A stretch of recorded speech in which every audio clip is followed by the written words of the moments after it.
Dicen que en la Ribeira Sacra se encuentra la mayor concentración de monasterios del mundo por kilómetro cuadrado.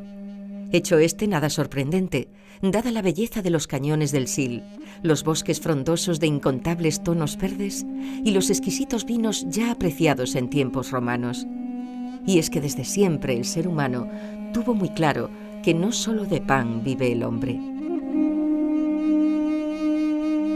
Nuestra ruta de hoy nos conduce lejos del bullicio de la ciudad, acompañados solo por el rumor del viento entre los robles y el plácido escalofrío del paso de los siglos. Pasaremos por lugares donde no existe el tiempo, donde piedras ancestrales cuentan su historia a quienes la quieran escuchar. Aquí es posible reencontrar la paz interior y descubrir la magia de una vida distinta. Vayamos tras los pasos de monjes y eremitas. El monasterio de San Pedro de Rocas está situado en la provincia de Ourense, a menos de 20 kilómetros de la capital. Tiene este cenobio, nacido en el municipio de Esgos, un peculiar honor. Es el testimonio más antiguo de la vida ermitaña en Galicia, e incluso uno de los más antiguos de Europa. No es de extrañar, pues, que en 1923 fuera declarado Monumento Histórico Artístico. Diríase que este monasterio, cubierto por el juego de luces y sombras y arropado por musgo y líquenes añejos, surgió directamente de las entrañas de la roca, pues está excavado en ella, lo que le confiere ese aire rudo y primitivo que lo hace tan singular y auténtico. Lo primero que reclama la atención del visitante es el campanario que se alza sobre una roca a una altura de casi 20 metros. Se accede a él subiendo una escalinata de piedra, un pequeño esfuerzo que pronto será compensado por el entorno único que envuelve el monasterio.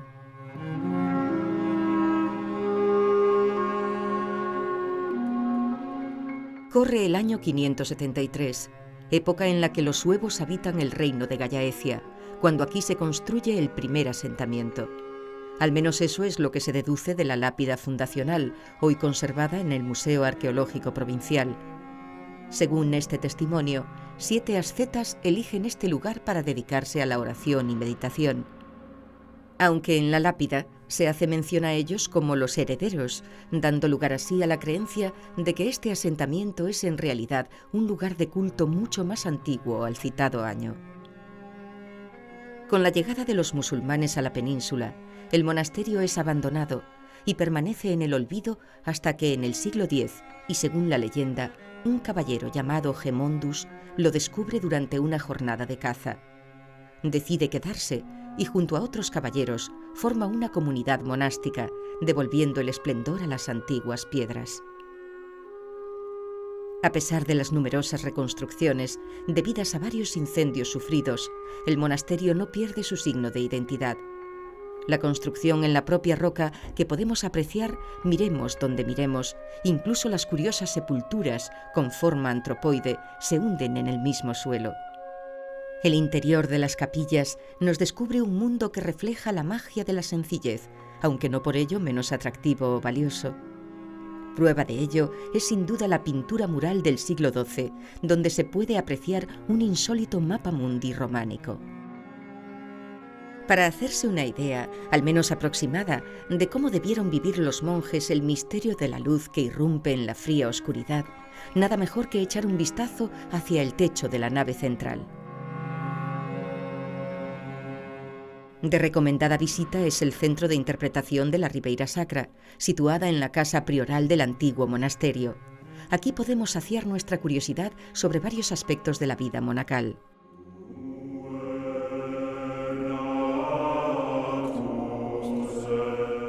Siguiendo nuestra ruta, nos encontramos con el monasterio benedictino de Santa Cristina de Ribas de Sil.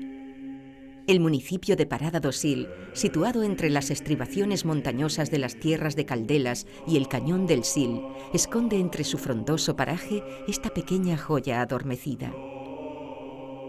Aunque su origen es impreciso, las primeras noticias que tenemos de este conjunto románico son del siglo X.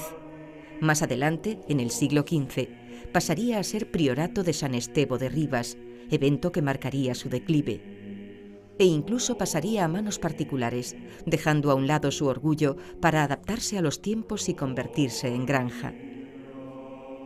Hoy en día es posible volver a disfrutar de su antiguo esplendor, contemplar la iglesia del siglo XII con su torre campanario, ejemplo poco habitual del protogótico gallego, admirar su cabecera de 3 ábsides o maravillarse ante su portada de 3 arquivoltas, sin duda influenciada por la parte sur de la catedral ourensana. Si alzamos un poco la vista, veremos el rosetón románico magníficamente conservado.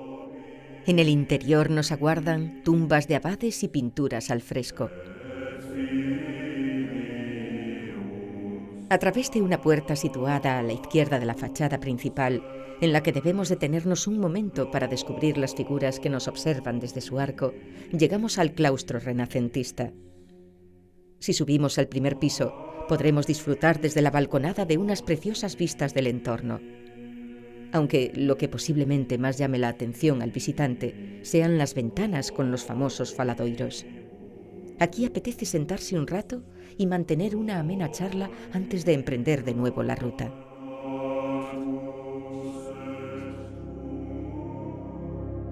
En el municipio Nogueira de Ramuín, en pleno corazón verde de la Ribeira Sacra, se enclava el monasterio benedictino de Santo Estevo de Ribas de Sil, última parada de hoy. Parece este lugar predestinado a dar cobijo entre sus portentosos muros, pues lo que antaño fue morada para eremitas y santos padres, hoy es un parador nacional. Es uno de los ejemplares más bellos del románico en Galicia, aunque inevitablemente convergen más estilos como el gótico y el renacentista en los claustros o el barroco en su fachada. La primera noticia documental que tenemos del lugar es un privilegio de Ordoño II que autoriza al abad a emprender obras de reconstrucción en el siglo X, aunque la tradición le da el privilegio de su fundación a San Martín Dumiense en el siglo VI. Cuentan que el idílico paraje que rodea el cenobio atrajo en la Edad Media a 9 obispos, acontecimiento que se ve reflejado en el escudo del monasterio, donde podemos ver 9 mitras. Realidad o leyenda, el caso es que este episodio hizo del monasterio lugar de peregrinación, contribuyendo así a incrementar su importancia. La iglesia románica data de finales del siglo XII. Los 3 ábsides semicirculares, junto a la fachada occidental con sus 2 torres, son sin duda su principal atracción. Vale la pena, asimismo, detenerse un rato para contemplar los 3 claustros alrededor de los cuales se organiza el monasterio. El más antiguo de ellos es el claustro dos Bispos, de 2 cuerpos, uno románico y el otro gótico, con hermosos capiteles y bóveda de nervios.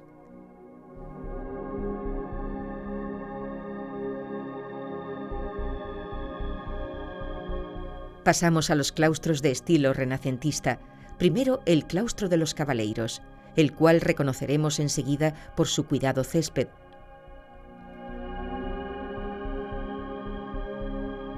Y finalmente llegamos al claustro del Viveiro, nombre que se le dio porque aquí era donde los monjes guardaban sus víveres, sobre todo pescados frescos, que conservaban en la gigantesca fuente que ocupaba toda la superficie del patio.